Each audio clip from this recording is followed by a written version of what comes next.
And then you can practice with your host parents. You can practice if you're going to a restaurant or if you're going out.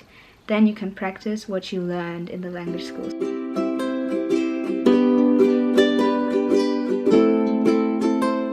Hello everyone, I'm Tatiana and I was an au pair in Madrid in 2016 and 2017 with AuPairWorld, and today I'm going to talk to you about language school. So first question, how do you find a language school? Well, you have the option of looking it up online, and I'm sure you're going to find a lot of language schools. But another option, which I find better, is to ask your host parents. So that's also what I did. I just asked my host parents, and they helped me finding a language school. And this can be a great option for you too, because they are there, they are in the city where you're going to, and for them it will be easier to find a language school. Also, if your host parents have had more au pairs before you, maybe they went to language schools as well, and because of that they can recommend you a great language school, and maybe they will give you the contact of the au pair before, so you can ask them directly what they thought about the language school. I was the first au pair, so I didn't have that option, but my host mom knew the principal of a language school nearby, and she met him and she asked him all the questions I had written to her because I didn't find them on their website.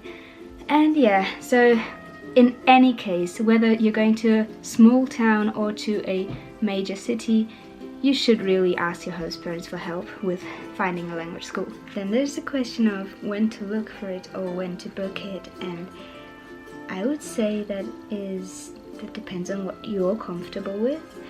I don't really remember how I did it. I don't really know if I booked it before going to Madrid or just after arriving.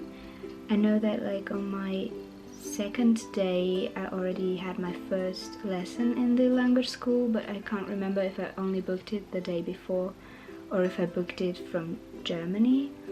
But I think that kind of depends what you're comfortable with, and you should also talk to your parents and host parents about it. Maybe they can help you decide on which you should do. I think both options have good and bad sides, so you should really think of if you want to have something like safe before going there, so you have a language school safe, or if you're more comfortable with like going there and looking at it yourself before paying. So you should really see what you think is best. Also, the question of who pays for it really depends on your situation.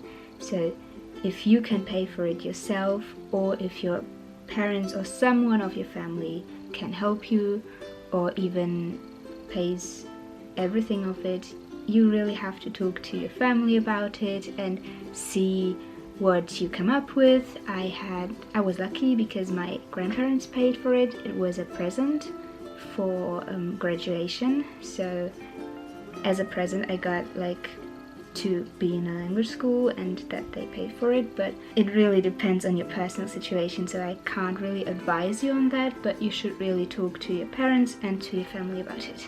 So why do I think it's important to be in a language school? So first of all, of course, to improve your language skills. And I know that a lot of people will say, why should I go to a language school? I mean, I always heard that it's better to learn a language when you're in the country, and I will talk to my host parents and I will go out and stuff, so I will learn the language. I don't need a language school. Well, if that's what you want, it's good for you, but I always think that a language school is better because there you learn all the foundation, you learn the vocabulary and you learn the grammar, and then you can practice with your host parents. You can practice if you're going to a restaurant or if you're going out.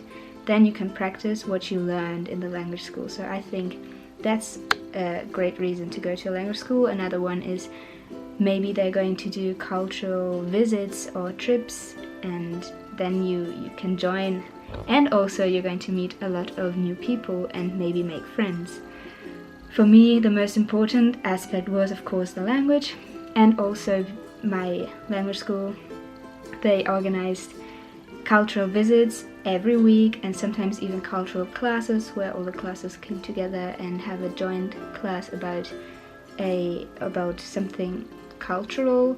Sometimes it even had to do with a cultural visit from the same week or from the week afterwards.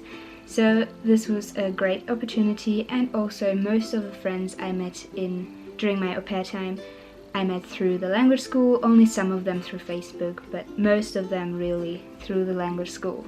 So you should consider going to language school. You will have a lot of benefits. Another tip I can give you is maybe just look up for au pairs that stayed in the town or in the city you are going to stay on YouTube or on Instagram, and maybe they have some tips, maybe they went to a language school, and you can also write them. Most of them will answer you. I personally can recommend Culturesp if you're going to be an au pair in Madrid. They do cultural visits every week, as I already mentioned, and the teachers are all very nice, and you really have a relationship to everyone. It's a small school, so you will get to know everyone, and that's really great because there are other language schools that are very distant. So you know your teacher and some people of your class, but you don't really know a lot of people that work there. But with that language school, with Culturesp, it's different.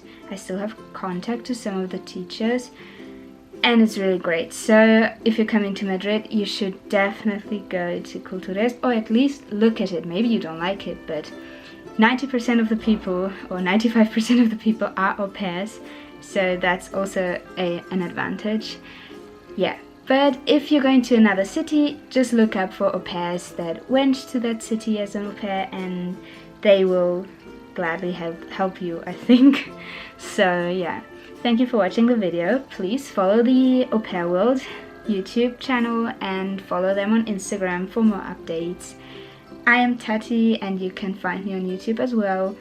So yeah, thank you for watching the video. Bye bye.